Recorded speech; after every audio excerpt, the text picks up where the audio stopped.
determinou: façamos o ser humano a nossa imagem, de acordo com a nossa semelhança, e domine ele sobre os peixes do mar, sobre as aves do céu, sobre os grandes animais e todas as feras da terra, e sobre todos os pequenos seres viventes que se moveram no chão. Deus, portanto, criou os seres humanos à sua imagem, a imagem de Deus o criou macho e fêmea. Olha só a ordenança que Deus deu para o homem, que ele disse assim: eu vou fazer vocês, vou criar vocês. E qual foi a tarefa que Deus deu para o homem? Para dominar sobre todos. Por isso que Tiago vem dizendo: olha, Deus nos gerou segundo a sua palavra, para que nós fôssemos as primícias das suas criaturas. Isso aqui é uma verdade que você tem que absorver ela e deixar ela entrar no seu espírito. Só que quando nós vamos olhar agora Gênesis no capítulo 2, e o versículo 7 diz assim: então o Senhor modelou o ser humano do pó da terra, e feito argila, soprou as suas narinas o fôlego de vida, e o homem se tornou um ser vivente. O que nós entendemos aqui? Que Deus, ele declarou a palavra: façamos um homem. Ele cria um homem em espírito, porque primeiro nós somos espírito, ao contrário do que nós aprendemos com a ciência, né? A ordem é inversa: primeiro nós somos espírito, depois alma, e depois nós habitamos no corpo. A ciência ensina o contrário: primeiro o corpo, depois a alma, depois o espírito. Mas Deus aqui, ele ensina a ordem correta. Ele forma, ele declara: façamos, criamos um homem conforme a nossa imagem, ou seja, conforme eu domino, conforme eu declaro, conforme eu crio através de palavras, eu estou criando vocês. Mas Deus, ele cria em espírito. Ele criou em espírito, agora ele vai lá e pega o barro, amassa ele, agora ele pega aquele ser que está pronto e ele sopra dentro desse barro, aí ele se torna um ser vivente. Entende? Aleluias. Mas quando nós olhamos aqui que nós somos gerados pela palavra da verdade, segundo a vontade de Deus, olha lá em Romanos capítulo 12, e o versículo 2, diz assim: não vos conformeis com este mundo, mas transformar ele.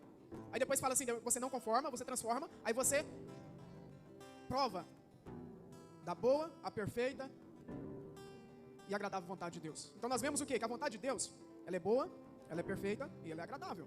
Então quando Deus, ele criou eu e criou você, qual era a intenção dele? Isso foi uma boa e perfeita vontade de Deus sobre o ser humano. A intenção dele era essa.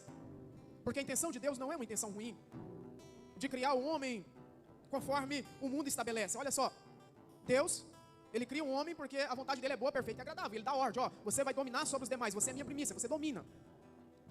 Só que qual que é o pensamento do mundo?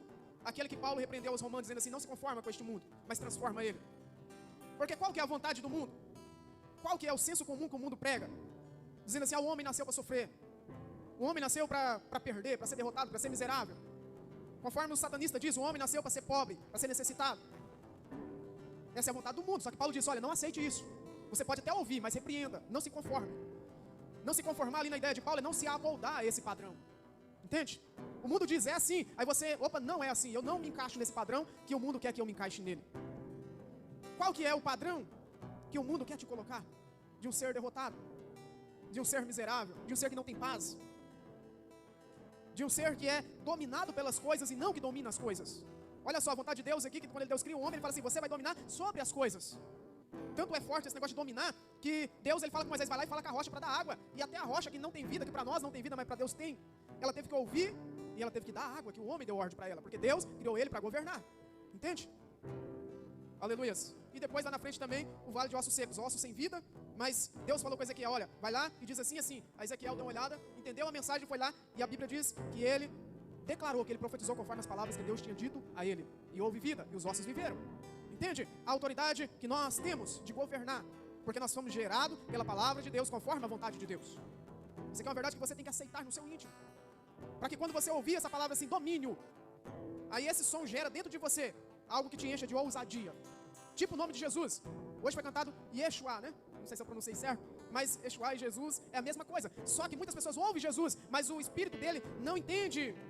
Quando ele ouve esse som, dentro dele não gera um sentimento: ele é o meu rei, ele é meu salvador, ele é a minha vida. Entende? Você, quando ouve a palavra de Jesus, dentro de você tem que brotar essa força. Você tem que entender: ele está falando que é meu salvador, que é meu rei, que é meu senhor. Aleluia. É isso que eu quero que você gere nesta noite. Que você ouça o som da palavra de Deus, mas que você não ouça só palavras. Que essas palavras, ela entram dentro de você e cause um impacto. Aleluia. 1 Pedro capítulo 1, versículo 23 diz assim: sendo de novo gerados, não de semente corruptível, mas da incorruptível, pela palavra de Deus viva e que permanece para sempre. Olha só, nós fomos gerados sob a palavra, debaixo da palavra de Deus, ou pela palavra de Deus. Nós não fomos gerados de uma palavra corruptível, de uma palavra que é corrompida. A nossa fonte de geração não é uma fonte com defeito. Em outras palavras, está dizendo isso: você foi gerado de uma fonte onde não há falhas, de onde não tem defeito, de onde o homem não pode corromper. É isso que Pedro está dizendo.